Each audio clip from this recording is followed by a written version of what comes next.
Hello, Miss V. Well, hello there. How are you? I'm doing fine, but turn you up a little bit. Testing 1, 2, 3, 4. So, we're going to finish up with Lao Tzu, something or other, Tung or something. Do you want to do that? Part 2? I do. But first I want to tell you, your boy, okay? We love your boy, but I'm going to tell you, he has been in the space like nobody's business. Quick story. Do I have time for a really quick story? Fine. Eric's story? I don't think it's going to take a whole hour anyway. I'm in bed, okay? It's the middle of the night. I get up to go to the bathroom. I always leave a light on over top of my kitchen sink. Always. I mean, always, okay? It's just what we do. Yeah. You can see down the hallway from where I'm going to the bathroom. Lights on. I see it. I get back in bed. I get up several hours later because I'm old to go to the bathroom again, and the light's off. And so I thought, well, maybe the bulb blew out. So I go out in the kitchen. Sure enough, I turn the switch on, and the light goes on. So then I thought, okay, maybe my husband turned it off. So I get up in the morning. I said, did you turn that light off? No, I did not go out in the kitchen. And then I hear Erik say, I told you I'd get you. Uh-oh, the little rat. Turned my light off. I couldn't believe it. Oh, you know what he did to Marla, one of the attendees last weekend? A couple of things. She went to his grave and took pictures, and then she left, and she noticed that the photo was in her favorites file, and she said, I never put it in, so I guess she's got a big head. Favorite. And then also, when she was about to board her plane, she said, okay, Erik, just like prank me one more time on my way home. Put me in first class. And it's like, okay. So she looked at her boarding pass on her mobile phone, and it changed from group 2 boarding seat 11D to group 1 seat 1A, first class. I'm asking for that prank when I fly to Houston. I'm going to do it when we go to Norway. Oh my God, I love those beds. Okay, well, we'll get started. Okay. Hey, Erik, I love you. I love you too. He's doing a little tweaky thing to your cheek. I love you too, he says. Oh, my baby. Okay, we're going to have part 2 of Mr. Lao, which I think means old teacher, old man. So we've already asked so many questions, but would you mind getting him for us, baby? Go fetch. My little puppy. He says, Erik is joking, and he says, he's a master. You think he doesn't know to come in? Oh, yeah. That's true. The bells are ringing, so here we're off. It's like the horse races here, and so we have him here. Well, hello, and thank you so much, oh wise one. I say that because I have a hard time pronouncing your name, so I'll just call you the wise dude. Is that okay? He says, it isn't about what you call me. You can call me whatever you want. Well, I'm sure there are certain things you wouldn't want me to call you, but of love. Thank you. I have so much respect for you, and I'm so grateful that you are here to just help us with your wisdom to navigate this very often difficult human experience. Now, let's see. I've got the usual spiritually based questions I'll save to the end. Well, one thing is at the top of the page. What do you think about our little rascal, Erik, and his channeling Erik? Think about what? You cut out. Oh, because someone keeps beeping on my phone. What do you think about Erik, the little rascal, and what he's doing with channeling Erik? So they're actually facing each other, and they both, as I see them, they both kind of smiled at each other, and they kind of did this. And he said, Erik is doing the work of a master. He's shining light, and he's healing. And that's really all that we can know to do as a master. It's what we live and breathe. So you're going to give him a pay raise?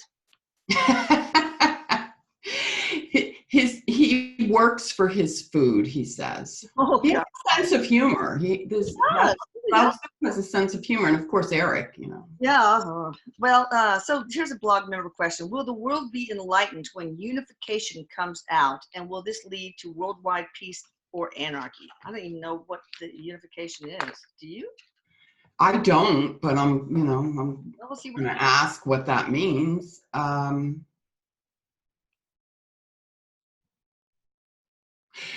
So the answer is this. He says, why is it that humans always have to wait for something to happen before they realize that enlightenment is always within them? It isn't one specific incident. It isn't one specific time period. It is an evolution inside the individual. And probably the collective too. I mean, it's not something external to us that we're waiting for something outside of us to happen. I get it. That's pretty cool. Yeah. Okay.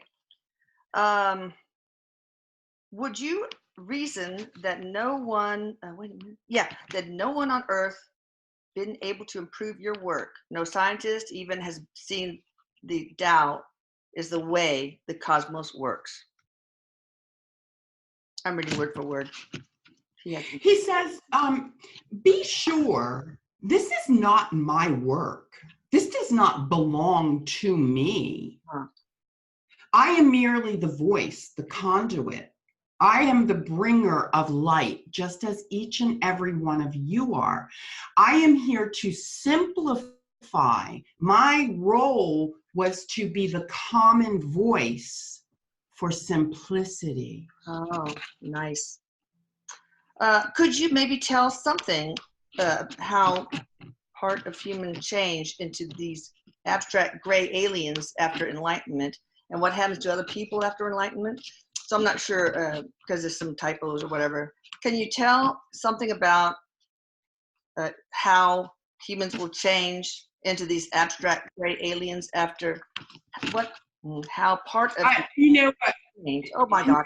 You know. There's no arrogance in me at all. If anyone knows me, there's no arrogance. But I'm going to tell you, I'm not going to answer that.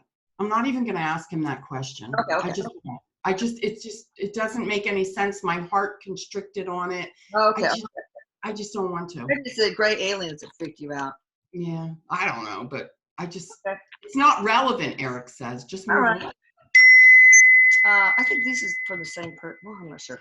It is documented that Lao Tzu said, the whole universe surrenders, and empty yourself of everything, let your mind become still. My question is, in our modern world, in modern times, we are busy, distracted, struggle to have faith to surrender or to still the mind. The modern answer to solve this is to meditate and practice mindfulness, which is good. But I want to ask a deeper question to this from your perspective, Lao Tzu, and this is it. Why are humans living against nature, against themselves, and in a dance of duality? Is it only for the evolution of the soul? Are we on earth the host for the yin, the black side, and the yang, the white side, in this part of the universe? Or is duality simply another illusion? Are we just acting out God's dream in this darker form? Wow. That's a mouthful. I can remember the first part of this deal. So the first thing he says to me is this: what you are experiencing is what you created. This place that you live, whether it be physically, emotionally, mentally, spiritually, is created by you. The universe is nature. Nature is perfect precision. It follows a pattern, a consistency, and it knows its opposite. Just look at your seasons. Look at your tides come in and go out. Everything is duality. Everything has an opposite. Humans get carried away with free will and choice. It's nothing to do with the creator. The creator is not one that sits up and has this piece of this hammer of sort that's going to come down on you. The creator loves you so much. The creator said, here, go create.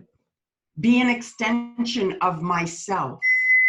So we've gone rogue. I would, Erik says, of course we have. Everybody's going crazy like chickens with their heads cut off because everybody, including religions, think they have the answer. And religions are scaring the shit out of people. Erik, thank you. Okay. Gotta put in the S-bomb every once in a while.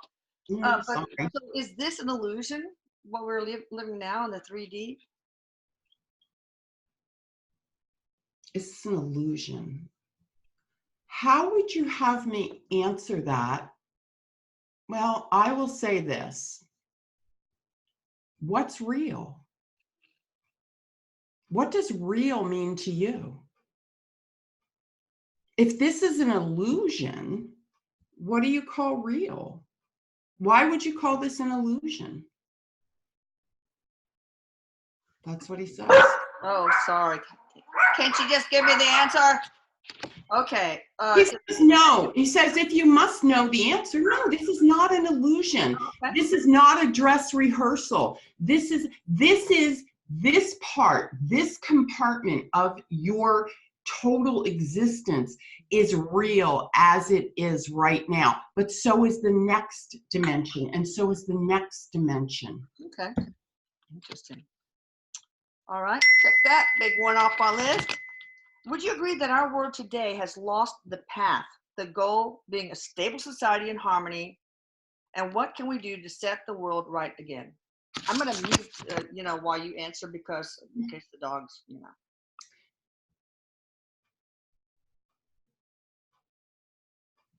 The answer is that each master must clean their own house and be responsible for tidying up their self. It is not about somebody looking in other people's windows and worrying about their business and tidying up their lives. We are so obsessed in this world, in this human world. And he says we intentionally because he walks among us.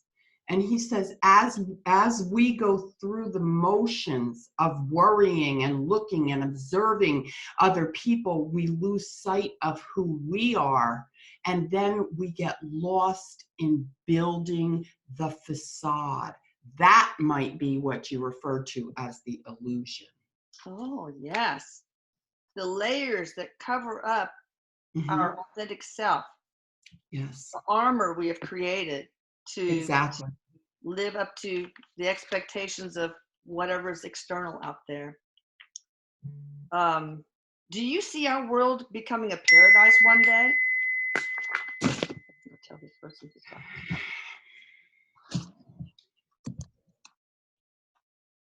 My dear ones, your world is already a paradise. It's just a choice you're not making. Do you understand that freedom lives in the choice that you make?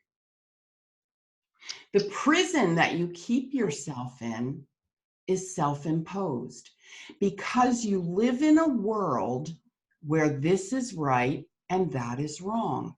That's not true. There just is. When you judge something, it takes on a dark meaning. Even when we judge it for good, in a positive way? Why does it need to be judged?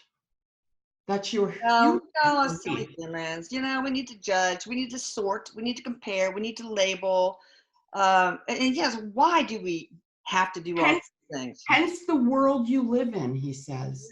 Therein lies the issue.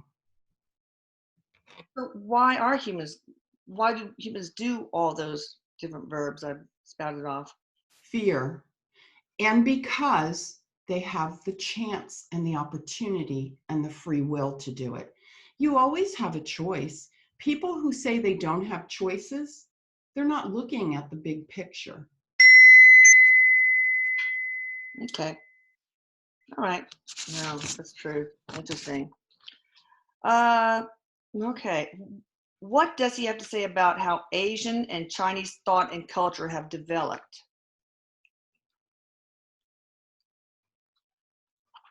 Almost finished. So I see no distinction. He says, why would I see distinction? I'm not somebody that says, well, this group has that and that group has this. He says, I see us as the collective, as the whole, as the one. Why is it that you must have distinction in your world? When one evolves, we all evolve. As the Chinese, as you call it, evolve and learn more, it is then pushed out into the world energetically so that the whole world can enjoy. He's very passionate, very, like, it's almost like he got larger than life in here, and I can see his heart space like doing this. Wow, that's He's really, I guess if a master would get angry, you know, I'm not saying, because this is me saying, but he's so impassioned about why is it just this group of people? well, I mean, like I said, we compare and we source Yeah. and we label. So we got to stop that. Erik says, we don't. Erik's waving his hand. Oh, I know. Such a good boy. And you really didn't do much of that when you were here on Earth, Erik. He was a very sweet soul. He says, I was really misunderstood, but no more.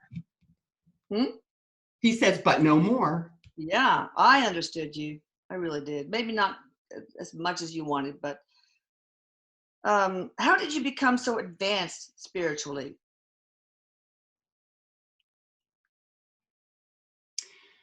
I didn't like the destruction around me.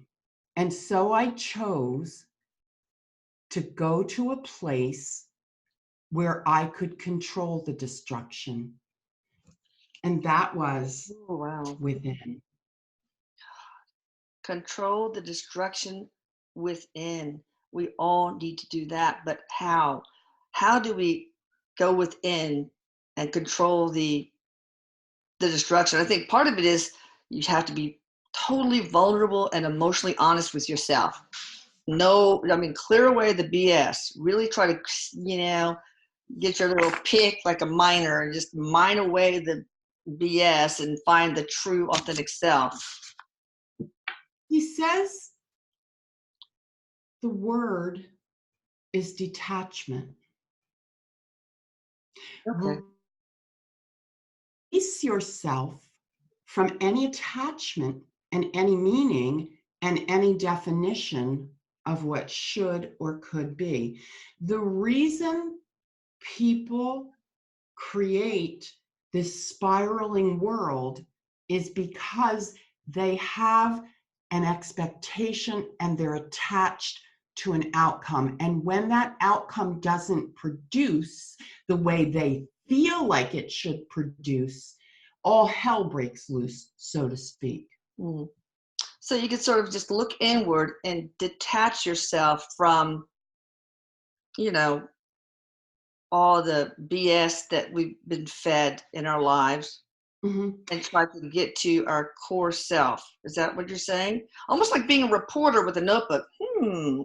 How curious. Let me see. And being an inner astronaut, an inner explorer.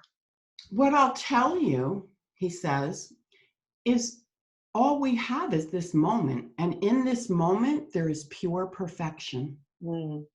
And this moment, we have this. And in this moment, we have this. And in this moment, we have this. We only have the moment. When we go back or when we go forward in projection, we begin fear. Yeah. Fear for what if, fear for should have, moment to moment living. That is the hardest thing any human being will do. Yeah. So dread and regret pretty much are the instigators of all that inner chaos, inner destruction. Well, let me get clear on let's take regret. He says you can't know what it is to not be regretful until you know regret. Mm. It doesn't exist without its opposite. In fact, nothing exists without its opposite, because you wouldn't know it was hot if you didn't know cold. Mm. So you wouldn't know peace if you didn't know war. Now you see both sides of it. Now you have a choice. What will you do? Exactly. Wow. All right. This is the last question before we start our basic ones, the spiritual ones. Does a life saturated by self-perpetuated drama and erroneous judgment have meaning? And does the concept truth have an authenticity to one who is unable to perceive it? Well, those are two questions. Let's start with the first one. So I think every life has meaning, right? But a life saturated by self-perpetuated drama and erroneous judgment, what kind of meaning does that have? It has the meaning that you assign to it. But remember, you came in because you chose to experience certain things, and you will use your free will. And if you don't know chaos, you can't know peace. And so the soul's whole purpose for coming here is to experience itself. The whole purpose that God, Source, put us here was so that it could experience itself. And so, because we are a piece of what created us, we must experience ourselves as a soul. Yes. In all of these increments. We're a whole and part of God, of Source. Yes. The second part, does the concept of truth have any authenticity to one who is unable to perceive it? It's an interesting question. Mm. Truth is subjective. Oh. Just like Yeah, art. you can have your own truth, right. But aren't there some absolute truths? Like Yes. love Father is? There are universal truths. Yeah, there we go. You want to know what they are? Look to nature. Oh, I thought you were going to give me the answer. Look Yes. to nature. Yeah. You want a truth? Everything happens at the right time. The leaves fall off the tree at exactly the right time. You cannot force a rosebud open and think you're going to get a rose if you peel back the layers. It only happens in divine time. The human comes in and thinks they must force their life instead of letting it unfold and open. Yeah, because if you just force things, then you don't have that beautiful facet of uncertainty that could lead you to opportunities that you would not have seen if you just a freight train pushing through life. Mm-hmm. Exactly. All right, so here's the questions. What was your spiritual mission as a human, as the wise dude? To get people to think, to get them to think in a way that supported them as spiritual beings. I presented them with ways that were well beyond my time, and only people who were ready to hear what I had to say would show up, and then they would take it in and process it. So I was the teacher of sorts to wake up humanity. Oh, wow. And my work is still doing that. Wow, but I take no credit for it, as I mentioned earlier. Yeah, you don't need it. Right. You're perfect, just like Veronica is, and I am. Right? Yep. We know you're all that in a bag of chips. Okay, so I'm writing down on your notes that I need to remember to take Belle out to pee. Kind of sacrilegious. Okay, were you here on Earth to learn something as a human? I was here on Earth to learn something as a soul. That's the whole reason all of us come here on Earth. My soul lessons were all about healing what it is that I came in with, what it is that I struggled with. And those personal struggles were something that I carried with me, just like you do, from life to life to life. Mm-hmm. All right, so what was the overarching lesson that you came here to learn? Or was there one? Compassion. Oh, okay. All right, that's a big one. Mm-hmm. And of course, this is kind of obvious. Did you accomplish that in that lifetime? And I'm sure you did, right? Yes. Do you have, I mean, trying to look through a human's perspective, do you have any regrets about that last life? I regret that I didn't start it sooner, although I wouldn't call it a regret because everything is divine timing. But in human terms, if you'll Yeah. have me voice a regret, it would be that. I Okay. stood up and I spoke up because I didn't like the way humanity was unfolding. I didn't like the way politics were unfolding, the way people were doing this and doing that. This hand's doing this while that hand's doing that. I didn't like the injustice and the unfairness. I personalized it because I was human. Was I there, had to then go somewhere internally so that I could be anointed with divine awakening. well, what was the ultimate trigger or the ultimate straw that broke the camel's back that happened to put you on that new path?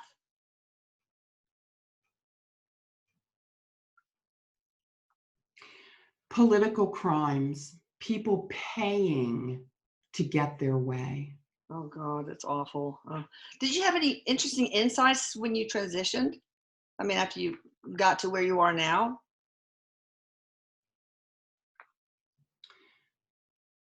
I realized that I brought my peace with me, Oh, and that was as good as it gets. So I was living my peace. hmm, that is great. Yeah, that's beautiful. Oh, okay. Can you share another life that you lived that most influenced your one as the wise dude? He says I was always looking for answers. I was always searching. And I was most akin to Socrates and Plato. I felt very connected, a deep kinship, if you will, a oneness. Yeah. Okay, so well, what was the life that you led that most influenced your Uh, one? I was a pen. I was a pen. Oh, I wow. wrote. I wrote. We Erik says we might liken it to a journalist or a reporter. He Okay. covered current events. Erik is translating for me. So not an actual pen or quill, but No, he was like the pen. He wrote the messages down. He doesn't use terminology like we would use now. Like I suppose he could, but he's not. okay, well, that's good. Keep us guessing. Have you reincarnated here in our time? No. Oh, blame me. Oh, you. Well. Erik says, hold on. He wants Lao Tzu to talk a little bit more about that. He said, as somebody who has achieved the level, the dimensions that I have achieved, I do, as I mentioned, walk among you. Now, it's nothing as sci-fi as I inherit or inhibit somebody else's body. I am an energy that permeates the thoughts, that weaves myself in the fabric of the collective. And so it becomes one person talks about me, such as you are, and then one person goes and learns more about me, and then one person goes, that's how I am reincarnated. That is so cool. Can you weave yourself more into my shit? I get it. Yeah, I'm raising my hand on that one. No, I know. Okay, so do you have any final messages for humanity or for any of us individually or whatever? Erik goes, say this, and Erik is saying, Erik says, tell them we're not going to hell in a handbasket. That dreadful phrase that we all use, and the two of them are laughing, and Lao Tzu says, just trust that the only hell that you'll ever experience is the one you're putting yourself through right now. Mm. That's right. We create our own hell. We might blame it on other people, but we still are responsible for how we react to that. So, And Erik says, yeah, hell in a handbasket. He's laughing. Hell in a handbasket. Where the hell did that come from? I don't know. I have to look that up. All right. So, can you share anything about yourself that that almost everybody does not know? Like Madame Curie sewed a little Mhm. teddy bear inside of her big fluffy skirt. Mhm. Like, do you smell your socks when you take them off? We want to know. um, he says that he was, that he was, because you always are, a little bit OCD, obsessive compulsive. He likes things just such. Now, he says, My if bro. you have attachment to things, he says, if you're looking for inside scoop on me, that's something I work on. Okay, interesting. Uh, uh, Anything else, Erik? Do you want to, or Veronica? Do you want to ask any questions before we close? I guess as I'm curious about what he sees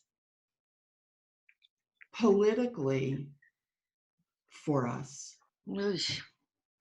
You talk And about hell in a handbasket right there. That's it. while I talk about that, Erik is like going like, go ahead, go there, he says. Now I have to tell you, I am not a political person. I'm not an idiot. I read, I keep my mouth quiet, I send energy. So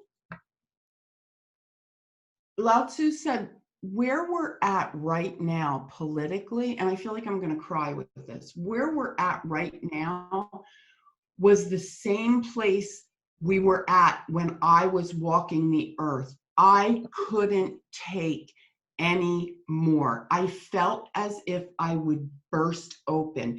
I couldn't trust one side, the other, or even the middle. I began to doubt myself. And the only saving grace I had was to go within inside of me and ask what was in the highest and greatest good, and then come out and support that. Yeah. That's all we have. So much petty, evil. Oh, just All of it. just It's awful. a cesspool. It's a cesspool. And every corner of it. And he is absolutely right. And Erik and I were talking about this earlier. We cannot look to any side to fix this. We have got to step up and take responsibility for who we are as people. Yeah.